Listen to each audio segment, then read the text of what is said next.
দক্ষিণ এশিয়ার পূর্ব প্রান্তে পাহাড়, মরুভূমি ও নদী বেষ্টিত এক বিশাল দেশ, যার ইতিহাস ৫,০০০ বছরেরও পুরনো। এক এমন সভ্যতা যার পাণ্ডুলিপি এখনো পুরোপুরি উন্মোচিত হয়নি।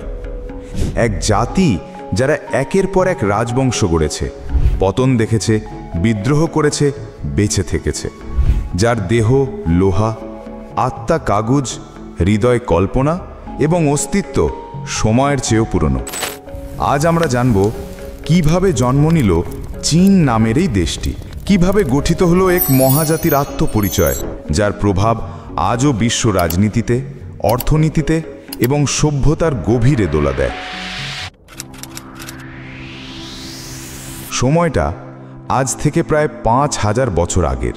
পৃথিবীর মানচিত্র তখনও আঁকা হয়নি, সভ্যতাও তখনও স্পষ্ট আকার পায়নি।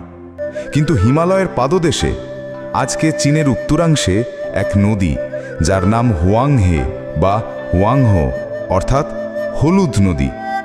এই নদীটি ছিল ভয়ঙ্কর, ছিল শান্ত, দুটোই। এর করাল বন্যায় হাজারো জীবন বিলীন হয়েছে। আবার এই নদীর সিঞ্চনে গড়ে উঠেছে প্রাচীন চীনা কৃষি। তাই তো চীনারা বলে, হুয়াংহে আমাদের মা। এই নদীর তীর ঘেঁষেই গড়ে ওঠে চীনের প্রাচীনতম সভ্যতা, হুয়াশিয়া, যেখান থেকে চীনের ভাষা, সংস্কৃতি, রাজনীতি সব কিছুর বীজ রোপিত হয়। গবেষকরা বলেন, হুয়াংহে নদীর পাশেই জন্ম নিয়েছিল ন্যাঙ্গাও সভ্যতা এবং পরে লুয়াংঝু সংস্কৃতি। এদের মূল ভিত্তি ছিল কৃষি। মানুষ তখন ধান চাষ করত, পশুপালন করত এবং গৃহস্থালির জন্য মাটি দিয়ে বানাতো পাত্র। তাদের হাতে ছিল না কোনো ধাতব অস্ত্র, ছিল না কোনো রাজা, কিন্তু ছিল সমাজবদ্ধ জীবন, ধর্মীয় রীতি এবং সংগঠিত ভাবনার বীজ। সেই সময়ের আবিষ্কারগুলো, যেমন চক্রাকৃতি বাসন, মৃত্তিকার চিত্রশিল্প এবং গৃহস্থালী বস্তু আমাদের বলে দেয়, এই ছিল এক সুপ্ত চীন। জন্ম নিচ্ছে ধীরে ধীরে, আকার নিচ্ছে এক মহাসভ্যতা। হুয়াংহে নদীর কাদামাটি থেকে পাওয়া গেছে ১০০০ বছর পুরনো জাদুঘরের প্রত্ন সামগ্রী, মাটি দিয়ে তৈরি সিংহাসন, শিশুর কবর, হাতিয়ার, পশুর হাড়ে খোদাইকৃত প্রতীক। কেউ কেউ বলেন এই প্রতীকগুলোই ছিল চীনা ভাষার পূর্বপুরুষ। চীনের ইতিহাসে এই সময়টিকে বলা হয় শিয়া রাজবংশ। যদিও এর কোনো লিখিত প্রমাণ পাওয়া যায়নি, কিন্তু কাহিনী আছে, কিংবদন্তি আছে।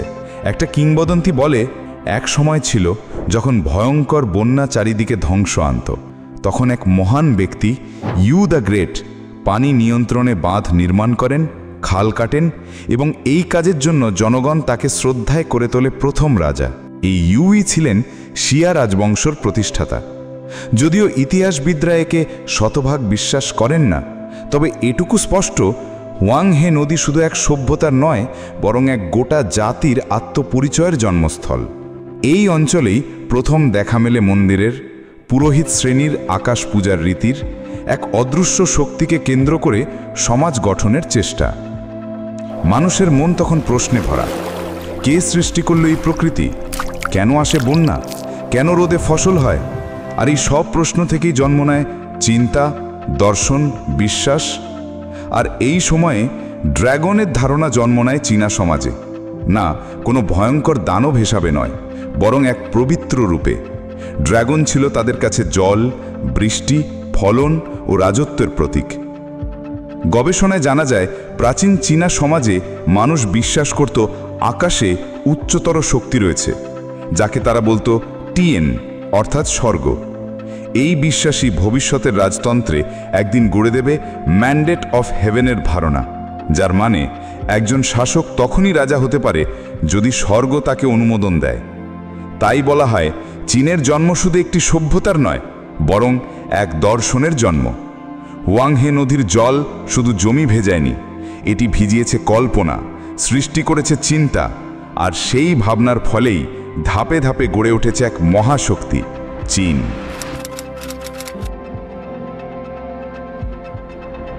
হুয়াংহে নদীর উপত্যকায় গড়ে ওঠা সেই প্রাচীন বসতিগুলোর ভেতর থেকে ধীরে ধীরে বেরিয়ে এলো এক শক্তিশালী সমাজ ব্যবস্থা।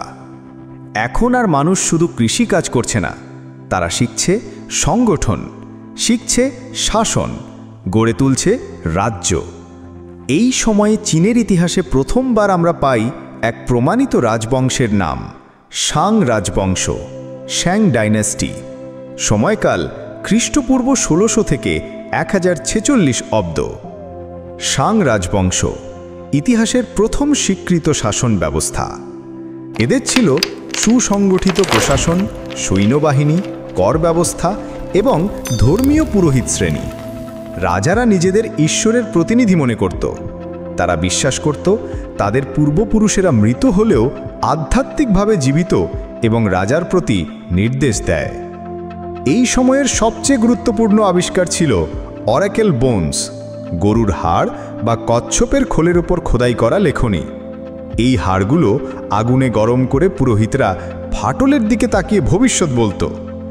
এই খোদাই ছিল চীনা ভাষার প্রাচীনতম রূপ, যাকে বলা হয় জিয়াগুয়ান। এই লেখনীগুলো ছিল প্রশ্নোত্তরমূলক, যেমন আগামীকাল বৃষ্টি হবে, যুদ্ধ করলে জয় পাব। ইতিহাসবিদরা এই লেখাগুলো বিশ্লেষণ করে চীনা ভাষার বিবর্তনকে বুঝতে পেরেছেন। শাং রাজবংশের আরেকটি গুরুত্বপূর্ণ দিক ছিল ব্রোঞ্জ প্রযুক্তি। তারা ছিল ব্রোঞ্জে তৈরি অস্ত্র, বাসনপত্র, প্রতিমা নির্মাণে পারদর্শী। যুদ্ধ ছিল তাদের সংস্কৃতির অংশ। শক্তি ও সম্মান, এই ছিল শাসনের মূল মন্ত্র। তাদের সেনাবাহিনী ব্যবহার করত ঘোড়ার গাড়ি, চ্যারিয়েটস, ধনুক তীর এবং মুষ্টিমেহ আধুনিক অস্ত্র। শাং রাজাদের ওপর জনগণের অগাধ শ্রদ্ধা থাকলেও সময়ের সঙ্গে সঙ্গে করের বোঝা, অত্যাচার আর দুর্নীতির কারণে এই রাজবংশ দুর্বল হতে থাকে। আর তখনই ইতিহাসে আবির্ভাব ঘটে এক নতুন শক্তির, ঝো রাজবংশ, জো ডাইনেস্টি। খ্রিস্টপূর্ব ১০৪৬ সালে ঝোদের রাজা উ এক বিশাল যুদ্ধের মাধ্যমে শাংদের পরাজিত করেন। এই যুদ্ধের নাম ব্যাটল অফ মুইয়ে। এখানে প্রথম দেখা যায় একটা দর্শন, একটা রাজনৈতিক নীতিমালা, যার নাম ম্যান্ডেট অফ হেভেন। অর্থাৎ স্বর্গই ঠিক করে কি শাসন করবে। যদি রাজা অন্যায় করে, অত্যাচার করে, তাহলে স্বর্গ তার রাজত্ব কেড়ে নেয়। এই ভাবনা চীনের ভবিষ্যৎ রাজতন্ত্রের ভিত্তি হয়ে যায়। ঝো রাজবংশ দীর্ঘস্থায়ী হয় প্রায় ৮০০ বছর। এটি ইতিহাসে চীনের সবচেয়ে দীর্ঘকালীন রাজবংশ। তাদের সময়ই চীনের সমাজ সংস্কৃতির গভীর ভিত্তি গড়ে ওঠে। সমাজকে ভাগ করা হয় ৪টি শ্রেণীতে: শাসক বা জমিদার, কৃষক, হস্তশিল্পী এবং ব্যবসায়ী। এই সময়েই জন্ম নেয় চীনা ধর্মীয় রীতিনীতির আরও পরিশীলিত রূপ: পিতৃপূজা, আকাশ পূজা এবং পূর্বপুরুষদের স্মরণ। আগুন, জল, ধাতু, কাঠ ও মাটি, এই ৫ উপাদান তত্ত্ব প্রচলিত হয় ঝৌ যুগে। এই সময়ই সমাজে শুরু হয় গভীর আত্মানুসন্ধান। জন্ম নেয় দুটি মহান দার্শনিক ধারা, কনফিউশনিজম আর টাওইজম। যদিও সেগুলি বিস্তারিত আসবে পরবর্তী পর্বে, তবে এখানেই শুরু হয়েছিল সেই ভাবনা কিভাবে শাসন করতে হয়, মানুষের সাথে মানুষের সম্পর্ক কেমন হওয়া উচিত। ঝৌ যুগের শেষ দিকে আবারও দুর্বলতা আসে। জমিদারদের শক্তি বাড়ে, কেন্দ্রীয় শাসন দুর্বল হয়। একসময় চীন বিভক্ত হয়ে পড়ে প্রচুর ক্ষুদ্র রাজ্যে। এই সময়কেই বলা হয় স্প্রিং এন্ড অটম পিরিয়ড ও পরে ওয়ারিং স্টেট পিরিয়ড। যুদ্ধ, বিশৃঙ্খলা, কিন্তু একই সঙ্গে চিন্তা, দার্শনিক উন্মেষ ও সাংস্কৃতিক আলোড়ন। তাই বলা যায় শাং রাজবংশ আমাদের দিয়েছিল চীনের প্রথম প্রশাসনিক কাঠামো, আর ঝো রাজবংশ দিয়েছিল চীনের আত্মা। আর এখন আমরা পা রাখছি সেই ইতিহাসের পরবর্তী অধ্যায়ে, যেখানে চিন্তার বিপ্লব ঘটালো কনফুসিয়াস ও লাও ৎসে। চলুন ফিরে যাই ইতিহাসের গভীরে। সময়টা যখনও অশান্তির, যখন চীনের রাজ্যগুলো একে অপরের বিরুদ্ধে লড়ছে, রাজারা ক্ষমতা নিয়ে ব্যস্ত আর সাধারণ মানুষ বেঁচে থাকার জন্য সংগ্রামে। সেই সময়ে জন্ম নেয় দুই মহান চিন্তক, দুই দার্শনিক, যারা চীনের আত্মা, সংস্কৃতি ও সমাজ ব্যবস্থাকে পাল্টে দেয় চিরতরে। একজন বলেছিলেন, নিয়ম, কর্তব্য ও শৃঙ্খলা ব্যতীত সমাজ ধ্বংস হয়ে যাবে। আরেকজন বলেছিলেন, যেখানে জোর করে শাসন চলে সেখানে প্রকৃত শান্তি থাকে না। প্রকৃত পথ প্রকৃতির পথ। এই দুই বিপরীত ভাবনার মানুষই চীনকে তৈরি করেছে। তারা হলেন কনফিউশিয়াস এবং লাও ত্সে। শুরু করি কনফিউশিয়াস দিয়ে। জন্ম খ্রিস্টপূর্ব 551 অব্দ লু রাজ্যে, আজকের শানডং প্রদেশ। আসল নাম ছিল কোং চিউ। তিনি বড় হয়েছেন বিশৃঙ্খলার মাঝে, দুর্বল শাসনের ভেতরে। তিনি বিশ্বাস করতেন সমাজে শৃঙ্খলা ফিরবে যদি পরিবার মজবুত হয়, মানুষ কর্তব্যনিষ্ঠ হয় এবং শাসক যদি আদর্শবান হয়। কনফিউশিয়াসের মতে নৈতিকতা হচ্ছে নেতৃত্বের আসল ভিত্তি। তিনি বলতেন, যা তুমি নিজের জন্য চাও না তা অন্যের জন্য করো না। এটা গোল্ডেন রুল নামে পরিচিত। কনফিউশিয়াসের ভাবনা সংকলিত হয় বইতে দ্য অ্যানালেক্টস, যেখানে তিনি বলেছিলেন, প্রতিটি পিতার কর্তব্য সন্তানকে শিক্ষা দেয়া। রাজাকে হতে হবে জনহিতৈষী, কঠোর নয়। বড়কে সম্মান করতে হবে ছোটদের। তিনি বিশ্বাস করতেন সমাজের প্রতিটি মানুষের একটি স্থান আছে, আর সেই স্থানে থেকেই যদি সবাই কর্তব্য পালন করে তাহলে সমাজে ফিরে আসবে শান্তি। তাই কনফিউশিয়াস ছিলেন এক আদর্শ সামাজিক স্থপতি। এবার আসি লাও ত্সের কথায়। তার পরিচয় আরও রহস্যময়। তিনি ছিলেন হানলিন রাজদরবারের লাইব্রেরিয়ান। বলা হয় তিনি একসময় সব কিছু ছেড়ে চলে যান পশ্চিমের পর্বতমালায়। যাওয়ার আগে তিনি রচনা করে যান এক ক্ষুদ্র কিন্তু গভীর বই, টাও তে চিং বা দাও দে চিং। এই বই চীনা দর্শনের ইতিহাসে এক বিপ্লব ঘটায়। লাও ত্সে বিশ্বাস করতেন সমাজে সমস্যা হয় কারণ আমরা প্রকৃতির নিয়ম ভুলে যাই। তার দর্শনের নাম তাওবাদ বা তাওইজম। এখানে তাও বা দাও মানে পথ, এক সর্বজনীন শক্তি যা সব কিছুর মধ্যেই প্রবাহিত। লাও ত্সে বলতেন, যে কথা বলে সে জানে না, আর যে জানে সে কথা বলে না। তার মতে সবচেয়ে ভালো শাসক সেই যার অস্তিত্ব জনগণ জানেই না। সফটনেস, সিম্পলিসিটি, হারমোনি, এই ছিল তাওবাদের মূল মন্ত্র। যেমন জল নরম কিন্তু কঠিন পাথরকেও কাটিয়ে দিতে পারে। তাওবাদ শিখিয়েছে কম কথা বলো, বেশি অনুভব করো। কনফিউশিয়ানিজম এবং তাওবাদের মধ্যে ছিল বিরাট পার্থক্য। তারপরেও এই দুই দর্শন চীনের ভিত গঠনে একসঙ্গে কাজ করেছে। কনফিউশিয়াস সমাজে শৃঙ্খলা এনেছেন, আর লাও ত্সে এনেছেন আত্মিক মুক্তি ও প্রাকৃতিক সামঞ্জস্য। পরবর্তী 1000 বছর চীনের রাজ্যগুলো এই দুই দর্শনের মিশ্রণে চলে, কোথাও নিয়ম, কোথাও অনুভব।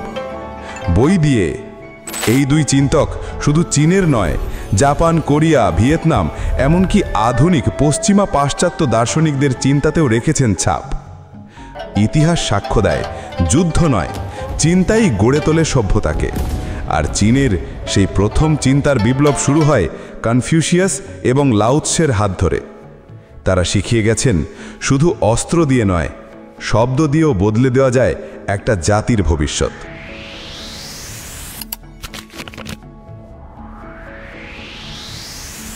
সময়টা খ্রিস্টপূর্ব 3য় শতক। চীনের ভেতর তখন বিশৃঙ্খলা, যুদ্ধ আর প্রতিযোগিতা। ছোট ছোট 7টি রাজ্য একে অপরের বিরুদ্ধে রক্তাক্ত সংঘর্ষে ব্যস্ত। মানুষ ক্লান্ত, শান্তি নেই, ঐক্য নেই। এই দাঙ্গা ধ্বংসের মাঝেই আবির্ভাব ঘটে ইতিহাসের এক বিস্ময়কর চরিত্রের, কিং শি হুয়াং, যিনি প্রথমবারের মতো 7টি যুদ্ধরত রাজ্যকে একত্র করেন, গঠন করেন এক ঐক্যবদ্ধ চীন, the first empire of China. King she Huang, যার নামের অর্থই দ্য ফার্স্ট এম্পায়ার। তার রাজত্ব শুরু হয় মাত্র 13 বছর বয়সে, কিন্তু অল্প সময়ে তিনি প্রমাণ করেন তিনি শুধু রাজা নন, তিনি একজন দিগন্ত ভাঙা দূরদর্শী শাসক। তিনি ছিলেন কিন রাজ্যের রাজপুত্র ইংজ্যাং। একে একে জয় করেন অন্যান্য রাজ্য, হান, ঝাও, ইয়ান, ওয়েই, চু, কি, সব। খ্রিস্টপূর্ব 221 অব্দে সবগুলো রাজ্যকে মিলিয়ে গঠন করেন থং ই চুংগুয়া, ইউনিফাইড চায়না, এবং নিজেকে ঘোষণা করেন কিং শি হুয়াংদি, প্রথম সম্রাট। এখন আর চীন রাজ্য নয়, এটি একটি সাম্রাজ্য। শুরু হয় এক বিস্ময়কর প্রশাসনিক পরিবর্তন। এক শাসক, এক আইন, এক ভাষা, এক পরিমাপ ব্যবস্থা, এক মুদ্রা। তিনি পুরো চীনে ওজন ও মাপ এক করে ফেলেন। চীনা অক্ষরের স্ট্যান্ডার্ড রূপ চালু করেন। পথঘাট, কর ব্যবস্থা এবং সেনাবাহিনীতে সংস্কার আনেন। এই প্রশাসনিক দক্ষতাই তাকে করেছে কিংবদন্তি। কিন্তু এই ইতিহাসের আরেকটি মুখও আছে। কিং শি হুয়াং ছিলেন প্রচণ্ড এক নায়ক। তিনি বিশ্বাস করতেন লক্ষ্য পূরণ করতে হলে ভয়ও সৃষ্টি করতে হয়। তাই তিনি চালু করেন লিগালিজম, এক কঠোর আইনতান্ত্রিক শাসন, যেখানে রাজাকে অন্ধভাবে মানতে হবে। শাস্তি হবে নিষ্ঠুর, বিরোধিতা মানেই মৃত্যু। খ্রিস্টপূর্ব 213 অব্দে তিনি আদেশ দেন বার্নিং অফ বুকস। কনফুসিয়াস মতবাদ সহ বিভিন্ন দর্শন ও ইতিহাসের বই পুড়িয়ে ফেলা হয়, যাতে মানুষ প্রশ্ন না তোলে, শুধু মান্য করে। এই সময় অনেক পণ্ডিতকে জীবন্ত গবর দেওয়া হয়। ইতিহাসে এক অন্ধকার অধ্যায়। তবে কিং শি হুয়াংয়ের সবচেয়ে বড় কীর্তি মহাপ্রাচীর নির্মাণ, the great wall of China. মূলত বিভিন্ন রাজ্য আগে থেকেই আলাদা আলাদা দেয়াল বানিয়েছিল। কিং শি হুয়াং প্রথম এসব দেয়ালকে সংযুক্ত করেন, যাতে উত্তর থেকে আসা শিউংনু নামের যাযাবরদের আক্রমণ ঠেকানো যায়। লক্ষ লক্ষ শ্রমিক, সৈনিক ও বন্দীকে বাধ্য করা হয় এই দেয়াল নির্মাণে। অসংখ্য মানুষ মারা যায়, কেউ ঠান্ডায়, কেউ অনাহারে, কেউ দুর্ঘটনায়। তাই মহাপ্রাচীরকে অনেক সময় বলা হয় দ্য লংগেস্ট গ্রেভইয়ার্ড অন আর্থ। প্রায় 21,000 কিমি দীর্ঘ এই স্থাপনা আজও দাঁড়িয়ে আছে কিং শি হুয়াংয়ের রূপকল্পের সাক্ষী হয়ে। সম্রাট তার মৃত্যুর পরেও চেয়েছিলেন রাজত্ব চালিয়ে যেতে। তাই তিনি আদেশ দেন এক আশ্চর্য সমাধির, টেরাকোটা আর্মি। হাজার হাজার মাটির তৈরি সৈনিক, ঘোড়া ও রথ, যাদের প্রতিটিই আলাদা মুখ, আলাদা ভঙ্গিমা। তারা পাহারা দেবে সম্রাটের আত্মাকে মৃত্যুর পরেও। এই টেরাকোটা ওয়ারিয়ার্স আজ বিশ্ব ঐতিহ্যের প্রতীক, প্রত্নতত্ত্বের এক বিস্ময়। কিং শি হুয়াং একদিকে ছিলেন নির্মাতা, আরেকদিকে ছিলেন ধ্বংসকারী। তিনি এক করেছিলেন চীনকে, তৈরি করেছিলেন শাসনের ভিত্তি, কিন্তু রেখে গিয়েছিলেন ভয়, শূন্যতা এবং নিঃশ্বাসঘাতী এক শাসন ব্যবস্থা। তার মৃত্যুর পরপরই কুইন সাম্রাজ্য ভেঙে পড়ে, কিন্তু ইতিহাস তাকে মনে রাখে একজন স্বপ্নদ্রষ্টা হিসেবে, যিনি জোর করে হলেও একটি দেশের জন্ম দিয়েছিলেন। প্রথম সম্রাট কিং শি হুয়াংয়ের মৃত্যুর পর চীন অস্থিরতায় পড়ে, কিন্তু ইতিহাস থেমে থাকে না। ঠিক সেই সময়ে উঠে আসে এক নতুন রাজবংশ, হান রাজবংশ।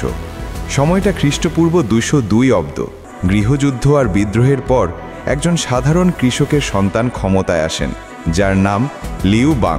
ইতিহাসে তিনি পরিচিত হন হান গাউজু নামে, হান রাজবংশের প্রতিষ্ঠাতা। হান রাজবংশ শুধু চীনকে স্থিতিশীলতা দেয়নি, এটি হয়ে উঠেছিল এক স্বর্ণযুগের প্রতীক। রাজ্য বিস্তার, প্রশাসনিক দক্ষতা, বিজ্ঞান, সাহিত্য, কনফিউশিয়ান নীতির প্রতিষ্ঠা, সব কিছুর কেন্দ্রবিন্দু হয়ে ওঠে হান চীন। কিন্তু এই সময়ে চীনের ইতিহাসে আরেকটি গুরুত্বপূর্ণ অধ্যায় শুরু হয়, সিল্ক রোড। হান রাজারা চীনের সংস্কৃতি ও প্রশাসনের উপর নতুন জীবন সঞ্চার করেন। তারা আবারও কনফিউশিয়ানিজমকে গুরুত্ব দেন এবং সেই অনুযায়ী প্রশাসনিক ব্যবস্থা তৈরি করেন। ইম্পিরিয়াল এক্সামিনেশন সিস্টেম চালু হয়, যেখানে প্রশাসনের কর্মকর্তাদের যোগ্যতার ভিত্তিতে নির্বাচন করা হতো। বিদ্যা, সাহিত্য, দর্শনের চর্চা বৃদ্ধি পায়। বিজ্ঞান ও প্রযুক্তিতে উন্নয়ন ঘটে। জ্যোতির্বিজ্ঞান, চিকিৎসা, কাগজ তৈরির কৌশল। হান যুগেই চীনা ইতিহাস রচনার সূচনা ঘটে। বিশ্বখ্যাত ইতিহাসবিদ সীমা কিয়ান লেখেন records of the grand historian, যা এখনও চীনের প্রাচীন ইতিহাসের মূল ভিত্তি। এই সময়ে চীনে দরজা খুলে যায় বিশ্বের সামনে। শুরু হয় এক নতুন পথ। রেশম, চা, পোর্সেলিন আর কল্পনার হাত ধরে এক পথ যা যুক্ত করে দেয় চীন, ভারত, মধ্যপ্রাচ্য এবং ইউরোপকে। এটাই সিল্ক রোড। সিল্ক রোড ছিল প্রাচীন বিশ্বের সবচেয়ে দীর্ঘ এবং গুরুত্বপূর্ণ বাণিজ্য পথ। এই রোড মূলত ভূমিপথ ছিল, যা চীনের চাংআন বা বর্তমান শিয়ান থেকে শুরু হয়ে যেত পারস্য, মধ্য এশিয়া এবং রোম পর্যন্ত। চীন থেকে রেশম, চা, জেড পাথর, কাগজ। ভারত থেকে মশলা, বৌদ্ধ ধর্ম। পারস্য থেকে কাঁচ, রূপা। রোম থেকে সোনা, মুদ্রা, কাঁচের পণ্য। এই বাণিজ্য পথ কেবল অর্থনীতি নয়, ধর্ম ও সংস্কৃতিরও বিনিময়ের পথ ছিল। এই সময়েই ভারত থেকে চীনে প্রবেশ করে বৌদ্ধ ধর্ম। চীনের ইতিহাসে পরবর্তী সময়ে বৌদ্ধ ধর্ম বিশাল প্রভাব ফেলে। হাজার হাজার বৌদ্ধ মন্দির গড়ে ওঠে, আশ্রম, ভিক্ষুদের আবাস, অনুবাদক। চীনা সংস্কৃতির ভেতরে বৌদ্ধ ধর্মের মিশ্রণ ঘটতে থাকে।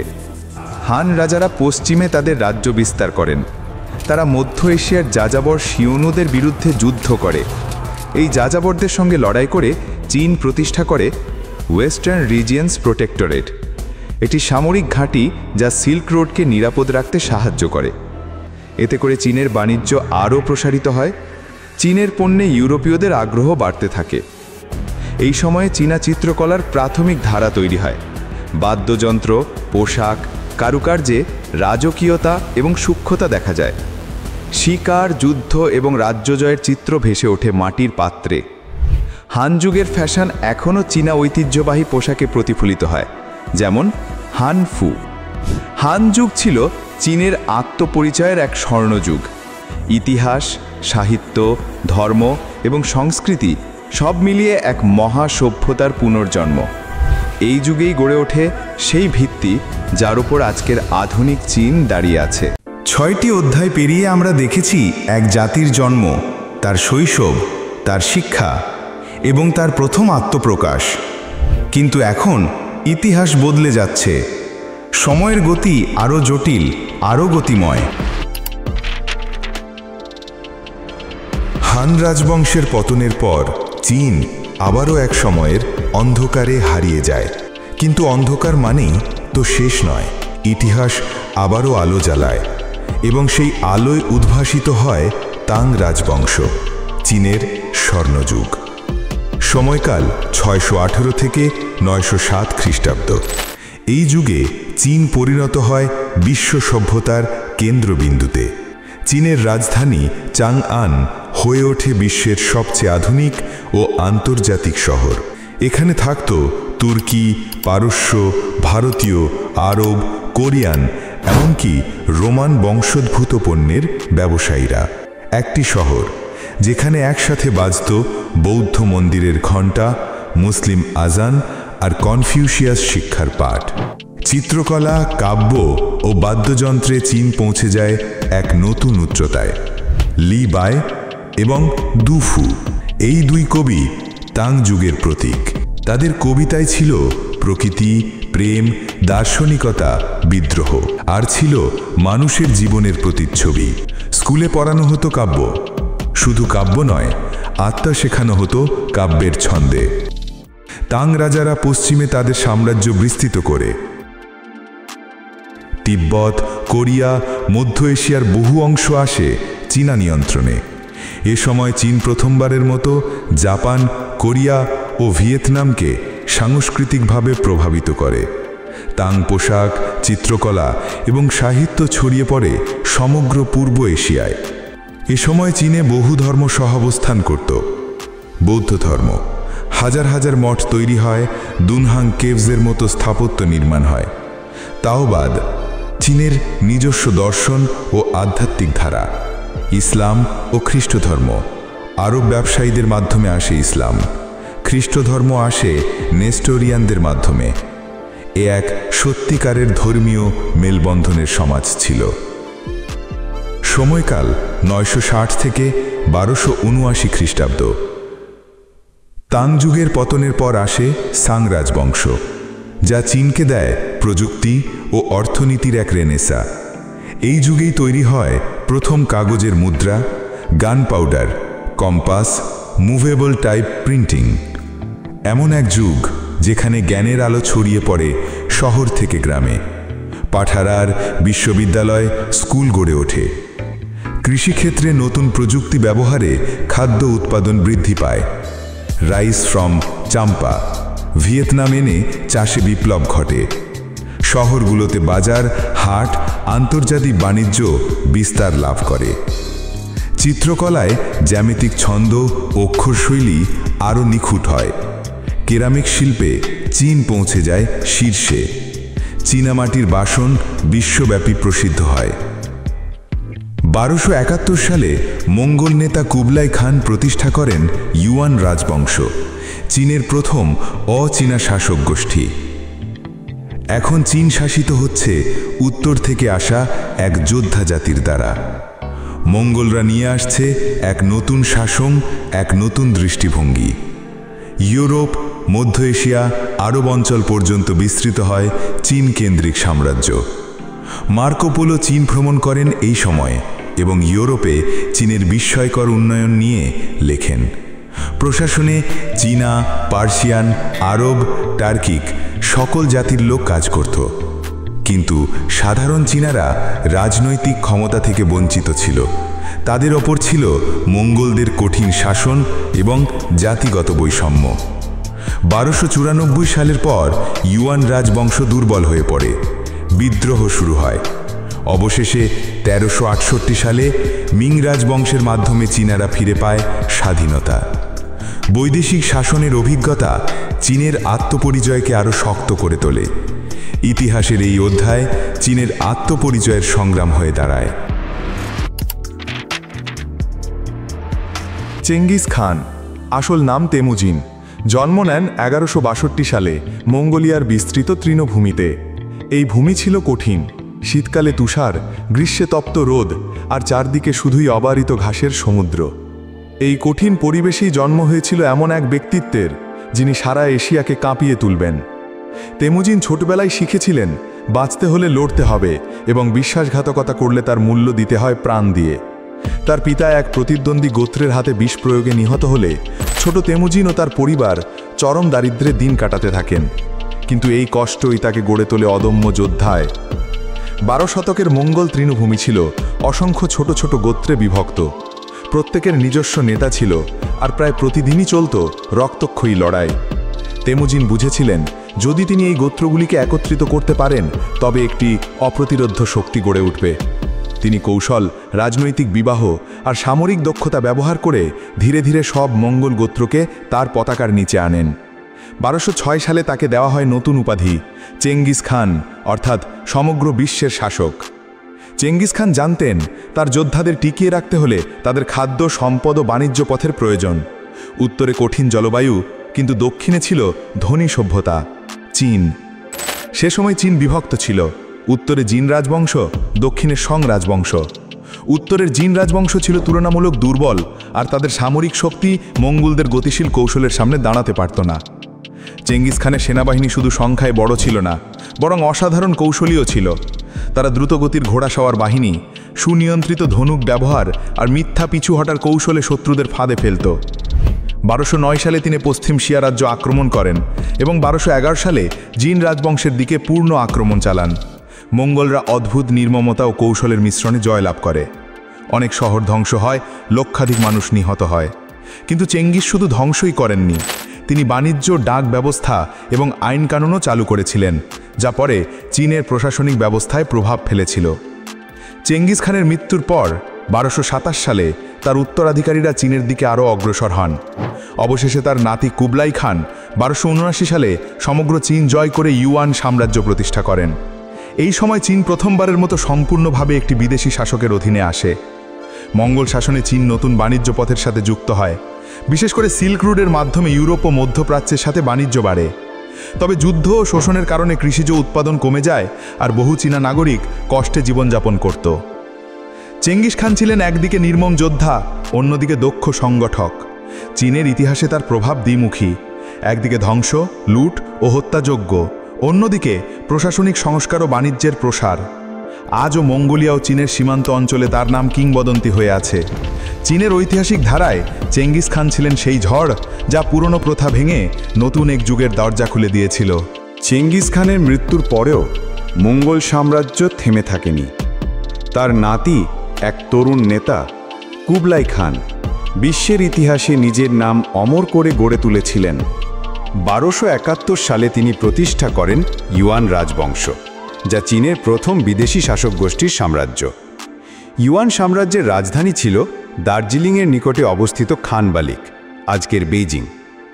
এই সময় চীন হয়ে ওঠে এক বৈচিত্র্যময় বহুজাতিক সাম্রাজ্য। মঙ্গল, চীনা, পার্সিয়ান, তিব্বতী ও ইউরোপীয়রা একসাথে বসবাস করত, বাণিজ্য করত। সিল্ক রোডের বাণিজ্য এই সময়ে নতুন উচ্চতায় পৌঁছায়। ইউরোপের এক বিস্ময়কর ভ্রমণকারী মার্কো পোলো ইউয়ান রাজ্যে এসে লেখে, আমি এমন এক দেশ দেখেছি যেখানে নগরীর রাস্তা পাথরের, যেখানে বিশাল বিশাল মন্দির, প্রাসাদ এবং শত শত যানবাহন চলেছে। কুবলাই খানের শাসনে সাংস্কৃতিক ও প্রযুক্তিগত বিকাশ ঘটে। তিনি চালু করেন নতুন কর ব্যবস্থা, সংস্কার করেন প্রশাসন, উন্নত করেন অবকাঠামো এবং কৃষিক্ষেত্রেও উন্নতি সাধন করেন। ইউয়ান যুগে চীনে আসে প্রথম ছাপাখানা বা প্রিন্টিং প্রেস, যা জ্ঞান ছড়ানোর ক্ষেত্রে এক বিপ্লব নিয়ে আসে। শিল্প ও সাহিত্যেও এই যুগ ছিল সমৃদ্ধ, কিন্তু ইউয়ান রাজবংশের শাসন ছিল একদিকে বহুত্ববাদী, অন্যদিকে কঠোর।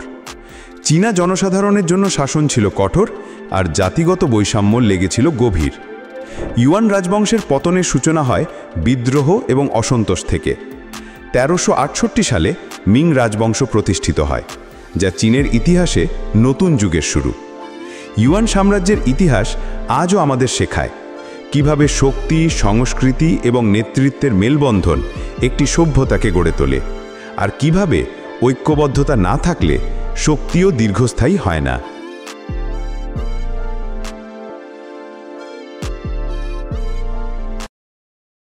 প্রাচীন নিদর্শন থেকে আধুনিক মহানগরী, চীনের ইতিহাস আমাদের শেখায় সংগ্রামের গল্প, সমৃদ্ধির গল্প, বিপ্লবের গল্প।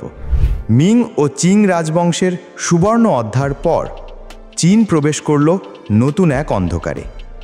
পশ্চিমা উপনিবেশবাদ, আফিম যুদ্ধের তাণ্ডব আর বিপ্লবের আগুন জ্বলতে লাগল। মাও জেদংয়ের নেতৃত্বে সমাজতন্ত্রের নতুন দিগন্ত উন্মোচিত হল, যেখানে সংস্কৃতি বিপ্লব কেটে যায় ঐতিহ্যের পথে আর অর্থনৈতিক রূপান্তর বদলে দেয় বিশ্বের দ্বিতীয় বৃহত্তম শক্তিকে। এখন চলুন দেখি কিভাবে এই সব ঘটনা মিলে গড়ে তুলল আধুনিক চীন, এক দেশ যার ইতিহাস কখনো থামে না, যার গল্প এখনো লেখা হচ্ছে। চীনের ইতিহাসের এক দীর্ঘ পথ চলায় মিং ও চিং রাজবংশ যুগ ছিল এক বিশাল মাইলফলক, যেখানে সভ্যতার শিখর স্পর্শ করার পাশাপাশি ধীরে ধীরে সাম্রাজ্যের পতনের বীজও বোনা শুরু হয়। এই দুই যুগ চীনের রাজনৈতিক, সাংস্কৃতিক, অর্থনৈতিক ও সামাজিক জীবনের বহু দিককে গড়ে তোলে।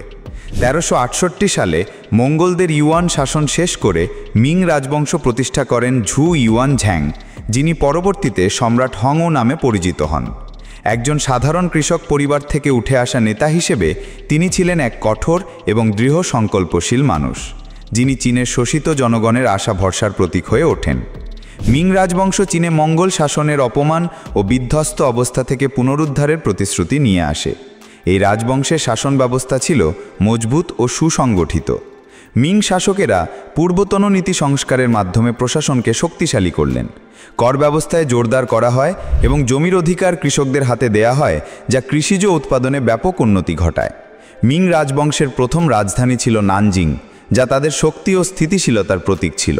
তবে পরবর্তীতে সম্রাট ইয়ংলে রাজধানী স্থানান্তর করে পূর্ব চীনের বেইজিংতে নিয়ে যান। বেইজিংতে তিনি নির্মাণ করান বিশ্বের বৃহত্তম প্রাসাদ কমপ্লেক্স, আজকের ফরবিডেন সিটি।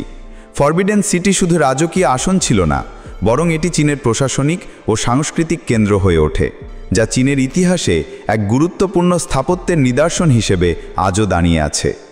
মিং রাজবংশ কৃষি খাতকে অগ্রাধিকার দিয়ে অনেক উন্নত ব্যবস্থা গ্রহণ করে। জলে চাষের জন্য নতুন পরিকল্পনা ও সেচ ব্যবস্থা চালু করা হয়। বিশেষ করে ধানের নতুন জাত উদ্ভাবন হয়, যা অধিক ফলনশীল। কর ব্যবস্থা সহজতর ও কার্যকর করা হয়, যা অর্থনীতিকে আরও সচল করে তোলে। চীনের অর্থনীতি এই সময় বিস্তর উন্নতি লাভ করে। সামুদ্রিক বাণিজ্যের বিকাশ ঘটে এবং চীনের রেশম, মশলা, সেরামিক পণ্য বিশ্ববাজারে প্রসিদ্ধ হয়। ইউরোপীয় বণিকদের আগমন ঘটে চীনে, যারা চীনা পণ্যের জন্য প্রচুর সোনা ও রূপা নিয়ে আসত। মিং যুগের অন্যতম বিস্ময়কর ঘটনা ছিল সামুদ্রিক অভিযান। 1405 থেকে 1433 মালের মধ্যে ঝেংহে নামে এক বিশাল নৌবাহিনী নেতৃত্ব দেন মিশনে, যা ভারত মহাসাগর ও আফ্রিকার পূর্ব উপকূলে পর্যন্ত পৌঁছে। এই সামুদ্রিক অভিযান ছিল এক ঐতিহাসিক ঘটনাচক্র, যেখানে চীনের বিশাল ও অত্যাধুনিক জাহাজ বহর বিশ্বের বিভিন্ন দেশের সঙ্গে বাণিজ্য ও কূটনীতি চালায়। কিন্তু রাজনৈতিক কারণে এই অভিযান হঠাৎ বন্ধ হয়ে যায় এবং পরবর্তীতে চীন নৌন অন্তরীণ নীতি গ্রহণ করে, যা চীনের সামুদ্রিক শক্তিকে অনেকাংশে সংকুচিত করে। 1644 সালে মাঞ্চু জাতির উত্থান ঘটে, যখন তারা মিং রাজবংশকে পরাজিত করে চীন রাজবংশ প্রতিষ্ঠা করে।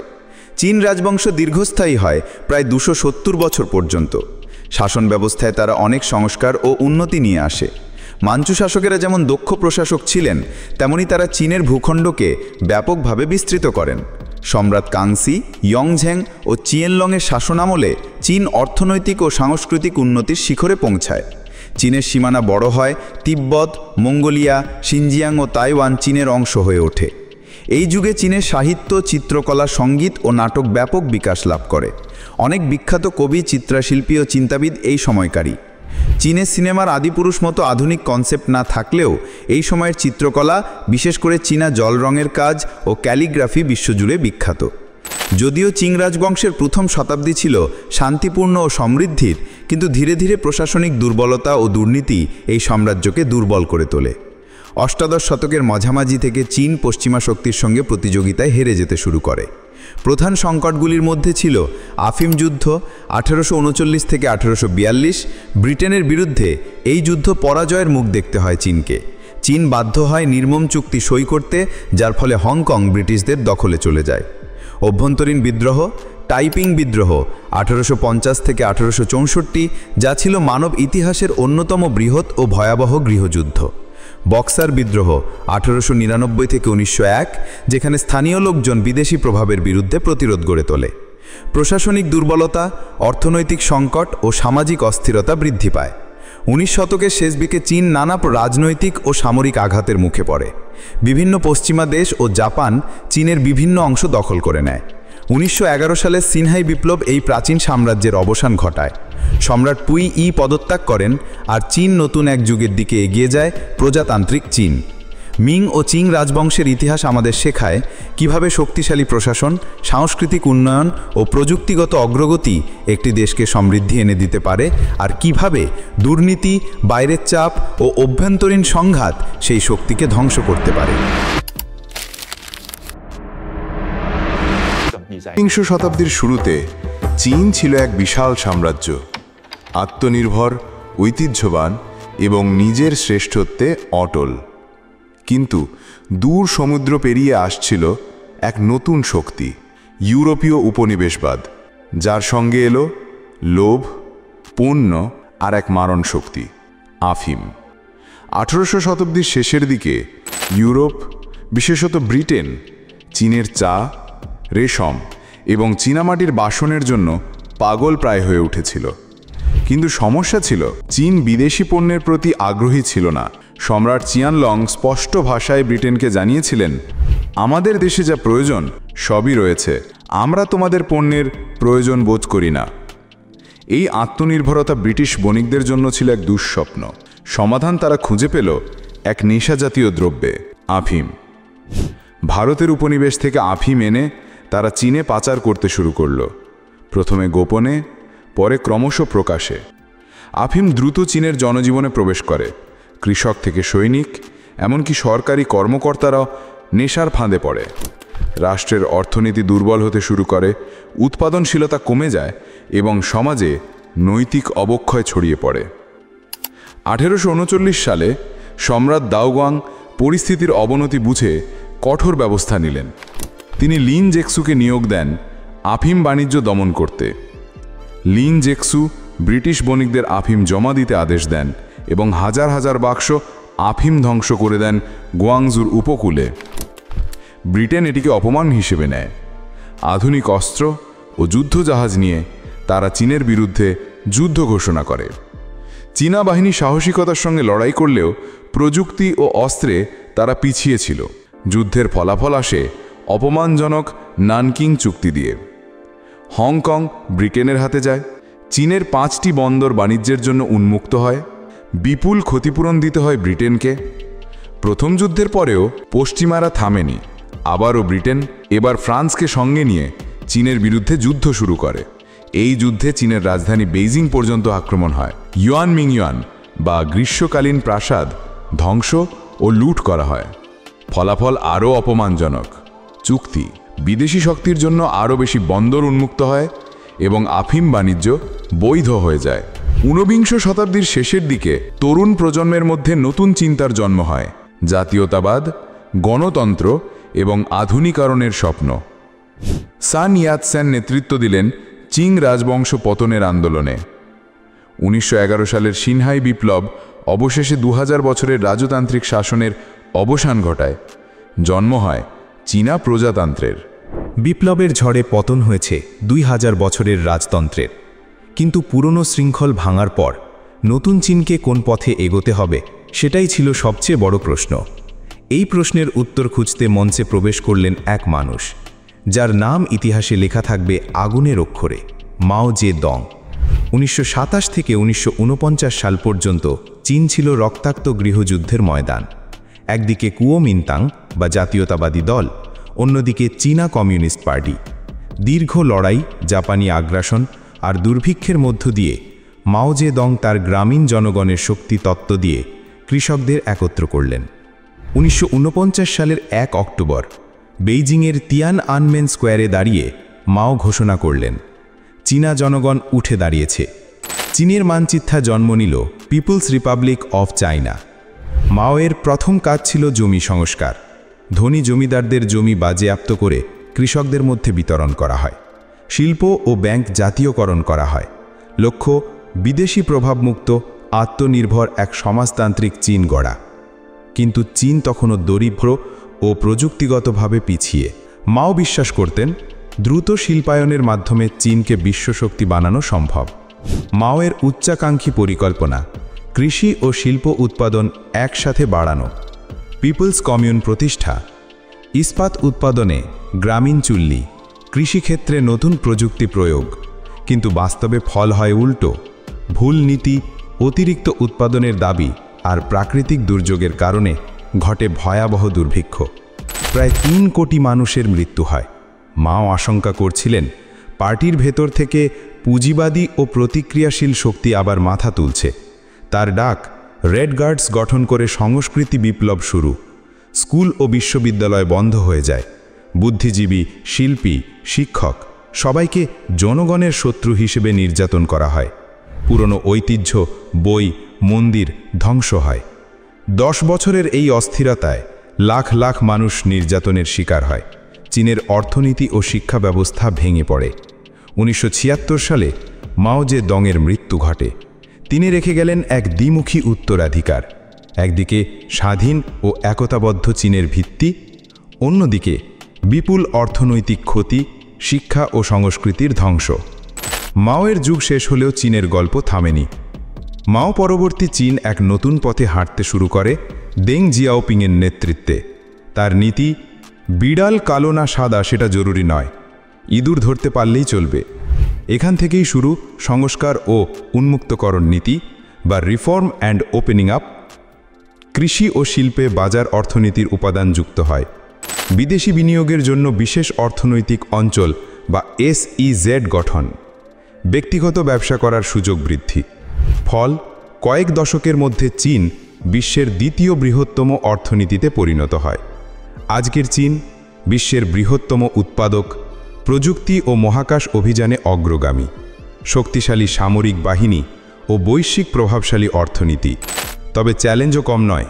মানবাধিকার বিতর্ক, পরিবেশ দূষণ, জনসংখ্যার বার্ধক্য এবং পশ্চিমা বিশ্বের সঙ্গে ভূরাজনৈতিক টানাপোড়েন।